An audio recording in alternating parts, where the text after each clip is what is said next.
Hi friends, ನಮಸ್ತೆ. Welcome to my channel. Friends, ಇವತ್ತಿನ ಗಾದೆ ಉಂಡ ಮನೆಗೆ ಜಂತೆ ಎಣಿಸೋನು. ಅಂದರೆ ಉಂಡ ಮನೆಗೆ ಎರಡು ಬಗೆಯ ಬೇಡ ಅಂತ ಗಾದೆ ಇದೆ. ಇದು ಜನಪ್ರಿಯ ಗಾದೆ. ಯಾರ ಮನೆಯಲ್ಲಿ ಊಟ ಮಾಡಿ ಉಪಯೋಗ ಪಡೆದುಕೊಂಡಿರುತ್ತಾರೋ ಅಂಥವರ ಮನೆಯಲ್ಲಿ ಕಳ್ಳತನ ಮಾಡುವ ಯೋಚನೆಯನ್ನು ಎಂದಿಗೂ ಮಾಡಬಾರದು. ಅದೊಂದು ರೀತಿಯ ದೊಡ್ಡ ಅಪರಾಧವಾಗುತ್ತದೆ ಎಂದು ಈ ಗಾದೆ ತಿಳಿಸುತ್ತದೆ.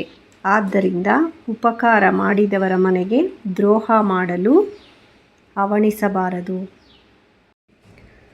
ನಮಗೆ ಆಶ್ರಯ ನೀಡಿದಂತಹ, ಊಟ ಹಾಕಿದ ಅಥವಾ ಸಹಾಯ ಮಾಡಿದ ಮನೆಗೆ ಆಗಲಿ ಅಥವಾ ವ್ಯಕ್ತಿಗೆ ಆಗಲಿ ಯಾವತ್ತೂ ದ್ರೋಹ ಬಗೆಯಬಾರದು.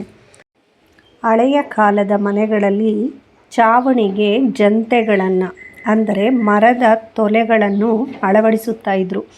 ಆಶ್ರಯ ಪಡೆದ ವ್ಯಕ್ತಿಯು ಆ ಮನೆಯ ಒಳಿತನ್ನು ಯೋಚಿಸುವ ಬದಲು ಆ ಮನೆಯಲ್ಲಿರುವ ಜಂತೆಗಳನ್ನು ಅಂದರೆ ಲೋಪದೋಷಗಳನ್ನು ತಿಳಿದುಕೊಂಡು ಅದರ ಬಗ್ಗೆ ಮಾತನಾಡುವ ಸ್ವಭಾವವನ್ನು ಈ ಗಾದೆ ವಿವರಿಸುತ್ತದೆ.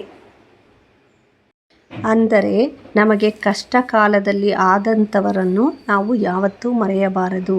ಅವರಿಗೆ ಯಾವತ್ತೂ ಕೇಡು ಬಯಸುವುದಾಗಲಿ ಅವರ ಬಗ್ಗೆ ಕೆಟ್ಟದಾಗಿ ಮಾತನಾಡುವುದಾಗಲಿ ನಾವು ಮಾಡಬಾರದು. ಅದಕ್ಕೆ ಹೇಳೋದು ಉಂಡ ಮನೆಗೆ ಜಂತೆ ಎಣಿಸೋನು ಅಂತ. ನಮಗೆ ಯಾರಾದರೂ ಒಂದು ಗ್ಲಾಸ್ ನೀರು ಕೊಟ್ಟರು ಕೂಡ, ಒಂದೊತ್ತು ಊಟ ಕೊಟ್ಟರು ಕೂಡ ಅವರ ಬಗ್ಗೆ ನಮಗೆ ಒಳ್ಳೆಯ ಕೃತಜ್ಞತೆ ಇರಬೇಕು. ಫ್ರೆಂಡ್ಸ್, ನಿಮಗೆ ಈ ವಿಡಿಯೋ ಇಷ್ಟ ಆಗಿದ್ದರೆ ಲೈಕ್ ಮಾಡಿ, ಶೇರ್ ಮಾಡಿ, ಸಬ್ಸ್ಕ್ರೈಬ್ ಮಾಡಿ.